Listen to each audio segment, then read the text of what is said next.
I recently published a photo in which I was sitting like this, working with energy.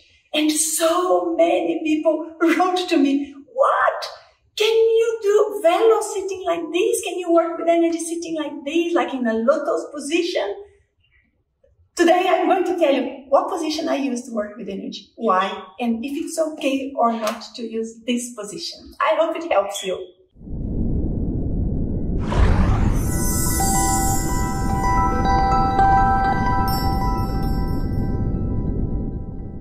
Hello, I'm Nanci Trivellato. I study about subtle energy and phenomena like the out-of-body experience from an objective point of view, trying to be very down to earth in what it happens and how it integrates with physical life, spirituality and physical reality, all integrated. So that is my goal. If you like this type of subject, take a look at my channel, considering subscribing. If you are already subscribed, thank you for watching this video. I'm going to share with you something personal, which is why I sit in this position or in this, it doesn't matter. I love it. Since I was a child, I used to sit like this the whole time. If I am in a restaurant that I am only with family members and it's not too poshy, or even if it is poshy, I will simply sit like this if I am comfortable with people that are closer around. For whatever reason, I think it suits my spine and I feel comfortable. Many times I am recording a video, I am sitting like this, but do I work with energy in this position?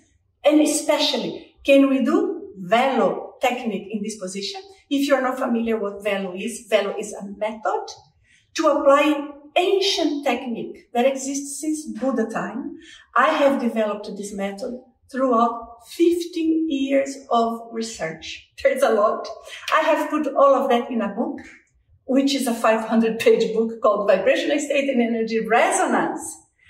But the position here to do VELO, this one is not so recommended, but for very specific reasons. When we work with VELO, that consists in consciously, willfully moving our energy from top of the head to the sole of our feet, as if we were making the energies flow in a constant rhythm, constant intensity inside our bones. So, if we are in this position here, it may not be so easy for us to concentrate and be able to do all the turns without reducing the intensity of the energy. So, if I go to a place that I have been in contact with energies that were more conflicting, antagonistic, and they contaminated me in a way, and I have to do VELO. Sometimes I use this position because I like, but sometimes I cannot. It confuses a little bit, makes it harder. So it's not that we cannot, it's just that it may add some difficulty. So I often would do this, for example, if I am sitting flat in my bed, or I would stand, or I would sit normally in a chair. Some of you guys have seen pictures of me, and even in some guided exercises that I have published in the channel, in which I am sitting in a chair with my hands like this, straight. That's how I like to work with energy.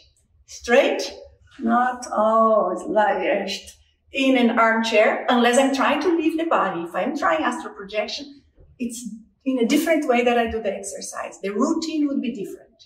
If I wake up in the middle of the night, returning from an astral projection with some sort of spiritual presence, not so positive, or with some contamination, I will also apply different techniques, not techniques necessarily, but different strategies in terms of position to help me focus on what I have to do. In the photo you see me sitting like this. The reason is because I love working with energies with my palms up. I feel, for me personally, it helps me be more conscious of the flow of the energy in the environment, what sort of entity may get closer to me and how it alters my energy field. So it's a preference, personal one. You absolutely can work with energy like this, with the palms of the hands facing down. Or if you wish to do the 3 fingers and be like this, it's okay. But look, it's not just putting 3 fingers together that is going to make one person positive, evolved, with more cosmoethics. Because if it were like that, and a simple situation like this could change us, then we would simply teach this in these total institutions, for example, in a prison, and help everyone there. But if for you, it inspires you, if you feel good, as long as you have in your mind what's the importance of that, which is the equivalent for me of working like this, but I know this is not going to make my energy feel great or poor. This is just a position. But if for you, you like that, that's okay, as long as you give the proper understanding and relevance to what this position is going to create for you. Please tell me if you'd like me to share with you, in my case, what sort of strategy I use in terms of the position and how I handle energy in different circumstances and different exercises, and I'll be happy to share with you. If you're interested, let me know in the comments down below, and please tell me, do you have a preferred position to work with energies, especially to do the VELO technique? If you do, let me know. Thank you so much for being here with me. Goodbye.